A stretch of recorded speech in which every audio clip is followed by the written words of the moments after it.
Hello again. I've already done this video once before, but needless to say, I don't think my wife realised I was recording, and I was in my bedroom. And anyway, for the 4 people who may have watched this video, I'd like to apologise right now.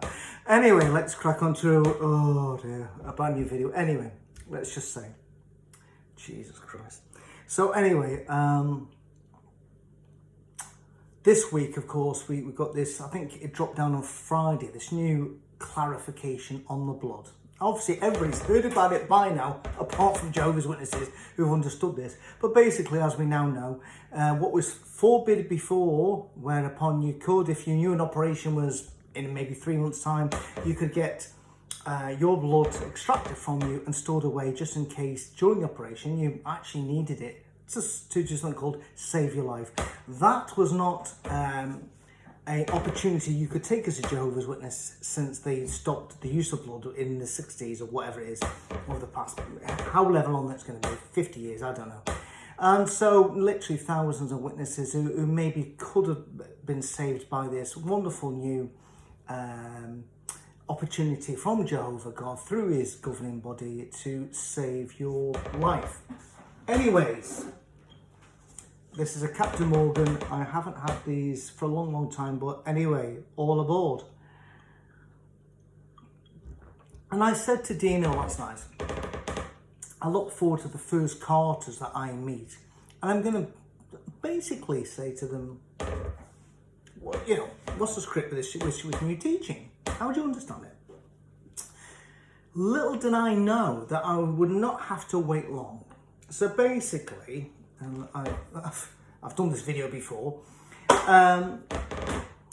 not about 45 minutes where I live. I live in a quite nice bit. Opposite my house is a lovely river and it's really nice. However, yeah, it's nice to go for a walk somewhere and a drive. And 45 minutes where we live is a little old Scottish coastal village called Kitford.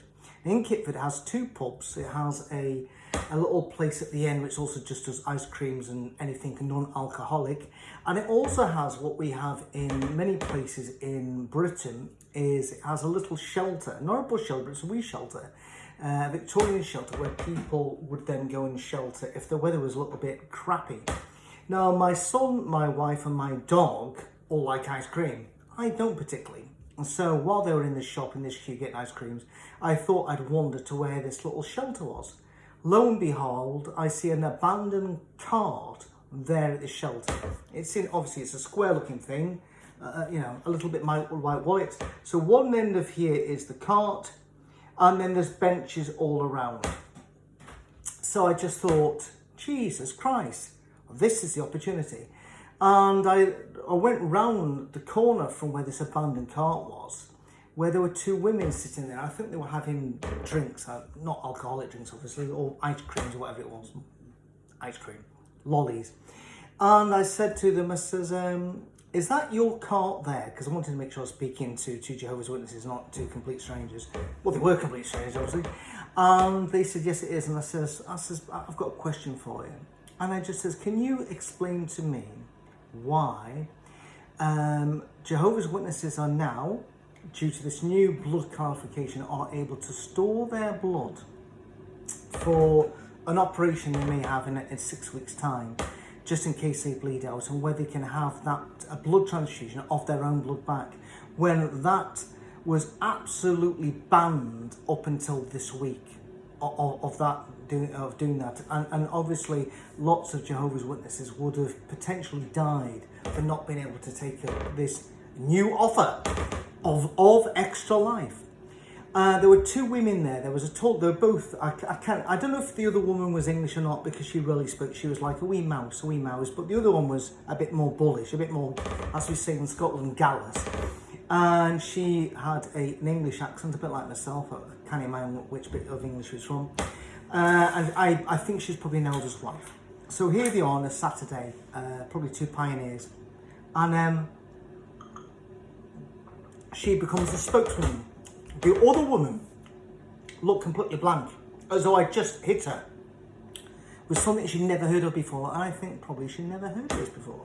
She's obviously, I'd love to know what happened after I left, how the conversation went. Anyway, basically, let's put it this way. She then turned around to me, and I was expecting something scriptural. I was expecting something remotely having some logical explanation to this, to the change in blood and why it's changed, and why all of a sudden Jehovah's changes, because they believe all the changes come from Jehovah. And she said to me, sadly I wasn't recording this because I wish I had. She said to me, the reason why it's changed is due to the change in medical practices and procedures, the advancement in medical practices and procedures. And I was staggered, and I just thought, literally at this point, a cognitive dissonance kicked in, where she's been presented with something, and then in her own brain, she's having to try and justify this change. And that was the best she could come up with. The other lassie didn't have a clue, because she didn't even know this change. And she went, yeah, it's because of the changes. And I then stood my ground and I says, no, you're wrong there. I says, the ability to, have your blood stored has been knocking around for many, many years. This isn't new medical procedure. This is a new change in direction by your governing body. I says, if Jehovah doesn't change his opinions or his likes or dislikes, why was this not offered to Jehovah's Witnesses in the past 20, 30, 40, 50 years, potentially saving their life? And she says, it's due, and she said again, she reinforced her own viewpoint, it's due to the new medical ability to change this. And you think, hold on a second, I says, no. And then she also referred about the circulatory system, which we heard about, like dialysis or things like that. And she says, yeah, that was a conscious matter. She says, yeah, but this is a complete change. This is an absolute non-conscious matter. It was forbidden, you couldn't do it. And she still stuck with the guns. And I just thought, I just thought at that point, Jesus Christ. And it'll be interesting the next time I speak to witnesses to see how they justify this change as well.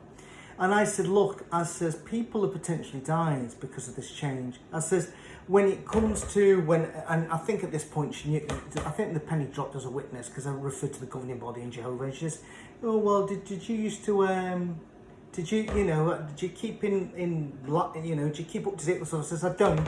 I says, bro, I was a witness for 28 years. I've been out of it for like 25 years. However, I had former witnesses who often will message me and say, you have to watch this. And often I watch it and I'm flabbergasted. And I said, I was flabbergasted that all of a sudden lots of things, when I was growing up as a witness in the 80s, 90s, and back then were no can-dos, not acceptable at all, and now it's changed.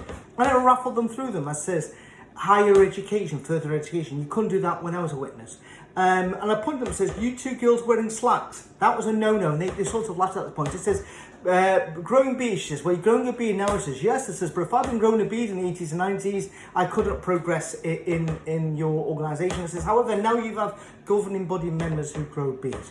It says, another big thing as well was the fact that the remnant had been settled 144,000 in the 60s, the 70s, and reiterated in the 80s. I says, when I was left the organisation, the figure was going down with the emblem partakers, and now it's gone up.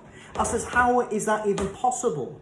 How all of a sudden we've gone to more emblem partakers than when I left 25 years ago? It's not possible when the figure had been reached. I says, how is it we now have got Jehovah's Witness governing body members 10 years younger than me who now partake of the emblems?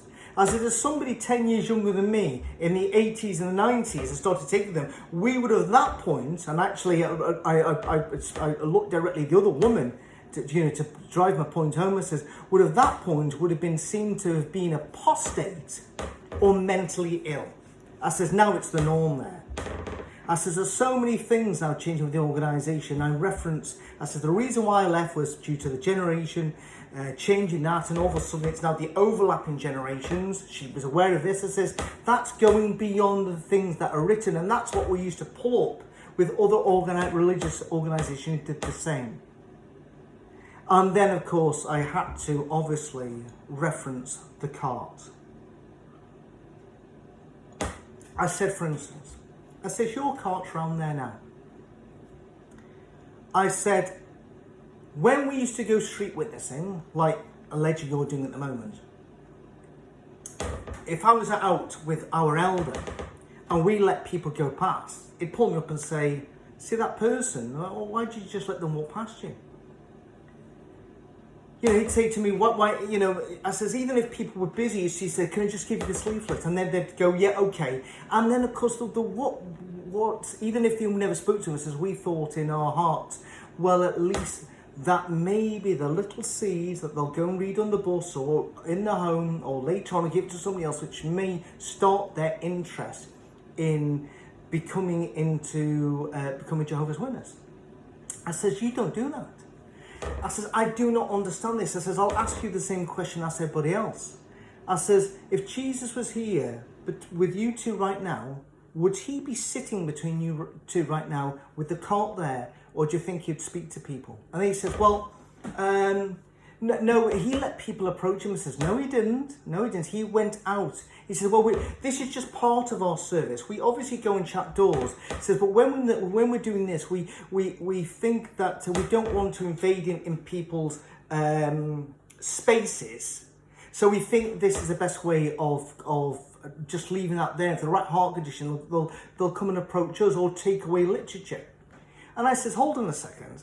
I says, if it's all about invasion of people's spaces, I says, if you engage in the door-to-door work, you will go to somebody's gate, you'll open the gate, you'll walk onto their property, you'll go up to their porch, you'll then open that porch because the bell is inside that porch, you'll then stand inside the porch, you're now inside somebody's property, you'll press the doorbell, and then when they come to the door, you're right in the faces on their personal property. It says, this here, you're out in the public and you're just literally giving people or just chatting to the people.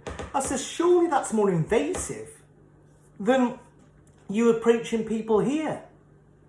And she just didn't like this. This woman just didn't like my questions because you could realise that my logic was absolutely battering her. She literally at this point, if there'd been Brother Bouncer, he would have been straight in at this point saying, I think it's time for your tea break. She just didn't like this. And the other woman just sat like a wee mouse thinking, shit, you know, this guy's got us. We're sitting on seats here. We can't go anywhere. We've got a cart there. We can't like just go, oh, we're off now. It's just extraordinary events. And of course, then he came back to us as well. I says, for instance, I says, you're part of this global preaching work. You're supposed to be involved in this warning work. I says, for instance, if there was a flood comes here right now, and you were aware of it, and that little board there had little bits of leaflets to tell people you need to go up, there's a big hill, not far from Kickford, to go up in the high hills because there's a flood that you know is going to come here, but only you know it. And it says, all of a sudden these people here will drown because you expecting them to read the message that only you knew and they didn't know the message because you stood here in the shelter and sat down and expected them come to read themselves. I says, that's not the warning work. That's not preaching God's kingdom. And she says, well, we believe that Jehovah God will find those who have the right heart condition and will direct them to the cart. And then I had a brainwave. I've never used this example before. I don't think I have, but I will use it if they ever say it again. And I says, well, hold on a second. I says, if that's the case, and I reference Jesus, I says, what about the Apostle Paul? I said, when he was known as Saul, he was persecuting the Christians. His heart was not in the right place. His heart never drew him to the early Christian faith. In fact, his heart was against Christian faith. He was actually involved in the arranging the stoning of Andrew, I think it was. I says, and it took Jesus to intervene, to actually appear in front of Saul, to blind him, for him to realise the error of his ways, for Jesus to say to Saul, Saul, Saul, why are you persecuting me? I says, so clearly it took Jesus to intervene, to actually stop him in his tracks and say, hold, you need to change the road you're on here. The road to Damascus You need to change the road you're on here. And there was no comeback because they realised I'd defeated their dodgy reasoning on why they don't speak to people with a Bible story. And then they just, at this point, they thought, they were shuffling. Well, she was standing up the whole time. The other woman was like literally dying in her seat. You know, literally they just thought, and they wanted me to go away. And at this point, my son, he finished his ice cream and came out and says, "You've got to come now." I was getting cold and "You've got to come. Got to go." And he says, "You've got to come." I says, I need to go for yeah. He says, "We've got to go for a drink." I says, "I need to go for a pint." And the one woman was going, "Yeah, you just go enjoy your pint." In other words, she was sending me on her way. And I just, as I walked past, I says, "Yeah," it says, "but at least it's not a pint of blood." So there you go. You know, I just finished it back on the bloody end to just say, you know, basically, you know, I've presented you with so many things that you should be able to explain logically to me for the different standpoints that you have and you hold and you adhere to, and yet none of them make any logical or scriptural sense to any of them. So that's it. I thought I'd leave that with you all. And when I'm going up to meet Dino a week on Friday, the woman actually does say that she even goes up to Glasgow and takes part in the, I'd say the karting work, but if you don't talk to people, what can you call it? You just stand there. And ironically, here's the thing. As I went back up to go for a walk, I thought, right, I need to take a picture of the wee shelter as the little thumbnail for this video. And just as I did that, a guy came up to the cart. They're the other side of this, they can't see this. And he takes a piece of literature and walks away. If ever there was the opportune time at that point to engage as somebody who actually went up to their cart and actually say, "Oh, hello there, how are you? What's your name? You know, what piques your interest on this? You know, what's your beliefs? Have you ever thought of a Bible study?" That was the opportune time and moment to do this, but this guy just went up, took the leaflet and walked away with no interaction with these women who, they could have been anyone just round the side. That's the calibre of Jehovah's Witnesses today, that even when people go up to their cart, they couldn't even be bothered talking to them.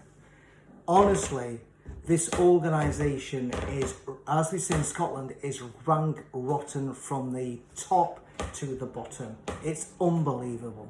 I did actually say to her, just before I finished up, I said to her, I says, everybody that walks past you today, you believe Armageddon comes tomorrow, that will die, 7 billion people, whatever it is.